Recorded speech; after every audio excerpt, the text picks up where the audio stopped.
ele. Datena, você está dizendo que você não é nem de direita, nem de esquerda, está se colocando o tempo todo na campanha como a opção do centro Não é que eu não democrático. seja de direita e de esquerda, eu sou pouco. Só um minutinho, Diego. Eu não ia falar só para a gente respeitar a pergunta e depois a resposta. Você está se colocando como a opção do centro democrático. Mas quem fez o melhor governo, Luiz Inácio Lula da Silva ou Jair Bolsonaro? Claro que foi o Lula. O Lula não foi eleito 3 vezes à toa. É óbvio que foi o Lula. O melhor governo foi o Lula. O Lula teve 3 governos. Ele foi ajudado pela perspectiva do quadro externo, que naquela época teve a quebra do Lehman Brothers, a quebra do sistema financeiro internacional, e a gente teve a sorte de ter os bancos saneados pela CPI do Banestado. E começou todo mundo a investir aqui. Então o Lula não descobriu o Brasil. Eu disse a ele um dia, porque num canal livre com o João Elmir, com o Mitre, Companhia Limitada, o Lula estava se colocando como o Cristo Redentor e quem tinha descoberto o Brasil. Ele fez realmente 2 bons governos. E o 8 de janeiro... Mas ele foi ajudado pelo cenário político externo. E o 8 de janeiro foi tentativa de golpe? Oi? O 8 de janeiro foi tentativa de golpe? Você tem alguma dúvida disso? Estou perguntando para você. Você tem alguma dúvida de que o 8 de janeiro foi uma tentativa de golpe? Estou perguntando para você. Clara, absurda, desproporcional.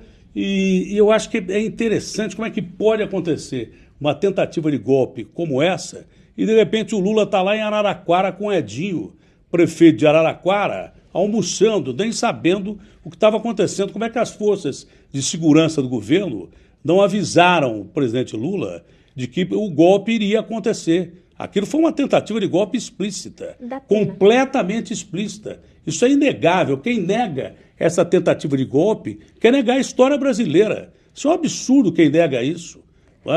É um absurdo. Não tem cabimento uma coisa dessa. Que nem o Ricardo Nunes, eu não vi, mas quis desmoralizar a tentativa de golpe, dizendo que o tiro do Trump, sim, foi um atentado à democracia, querendo desmoralizar o 8 de janeiro como tentativa de golpe. Coisa nenhuma. As 2 coisas foram um atentado à democracia. Você atirar num candidato, quem quer que seja, a qualquer cargo, é um ato ou terrorista ou uma tentativa de homicídio. Mas é um ato contra a democracia. Se bem que o Trump não é, cá entre nós, esse exemplo de democracia que a gente queria que fosse.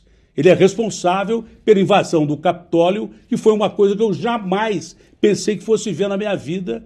Em vida, o país mais democrático, a nação mais democrática da história, tendo o seu Congresso Nacional invadido. Você entendeu? Mas só para a gente falar de São Paulo e entender um pouco, o senhor disse que não tem nada de bom nos extremos. Aqui em São Paulo, o senhor falou mal do prefeito aí, está criticando a gestão dele. Eu não falei mal do prefeito, porque ele é ruim mesmo. E o Boulos, o senhor já disse que gosta do Boulos, até... Posso ser amigo do cara e achar que ele vai ser um mau administrador. Mas o senhor até teve até uma conversa para o senhor ser vice dele. Eu queria entender, não teve conversa, ele me convidou 2 vezes, formalmente, para ser vice dele. Mas na cidade de São Paulo, quem são os extremos? Boulos, que é tido como invasor, o senhor é um defensor da segurança pública. Quem são os extremos em São Paulo? Não é de extrema esquerda, o Ricardo Nunes não sabe nem o que ele é. O Ricardo Nunes, pra você ter uma ideia, ele chegou a dizer que... Eu vou falar do Boulos. O Boulos participou de vários movimentos de invasão. Não, ele só tem que acabar com essa história de que ele vai tomar a sua casa, vai tomar o seu terreno. Ele precisa acabar com essa imagem de que ele vai invadir tudo, de que ele é o maior invasor. Essa imagem ele precisa se desfazer disso. Você concorda com essa imagem dele? Ele deve ter feito por isso, né? Não é à toa que dizem que ele gosta de tomar a propriedade dos outros. Ele precisa deixar bem claro que não vai tomar. Ele precisa corrigir isso. Isso não quer dizer que ele seja um cara de extrema esquerda. Tá? Hoje em dia ele é um cara até muito ponderado perto do que ele foi na juventude. Eu sou mais ponderado do que eu fui na juventude.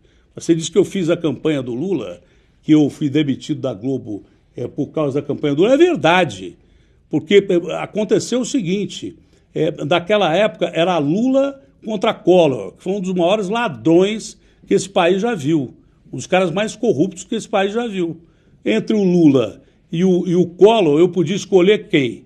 Eu escolhi o Lula e acho que fiz muito bem na época em escolher o Lula, se bem que o Lula acabou perdendo a eleição. Mas, Datena, para o Collor, eu fui mandado embora exatamente por causa disso. Quem é que está nos extremos? O senhor diz, não tem nada de bom nos extremos. Quem é os extremos? Os de sempre. São os de sempre. São os fascistas, os nazifascistas de sempre. Tem tanto tem que nome? Mas na eleição um nome para quê? municipal. Para colocar. O neofascismo, ele cresce no Brasil como cresce na Alemanha. A ultradireita cresce no Brasil como cresce na Alemanha. quem são os É diferente representantes da na direita, urna? que é uma direita que pensa no país. É diferente da esquerda, que é uma esquerda que pensa no país. O prefeito diz que aceita bolsonarista, extremista, desde que ele seja democrático. Como é que um cara pode ser extremista e democrático ao mesmo tempo? Só no conceito do nosso Datena, amigo, que é prefeito de São Paulo. Para você chegar no segundo turno, você tem que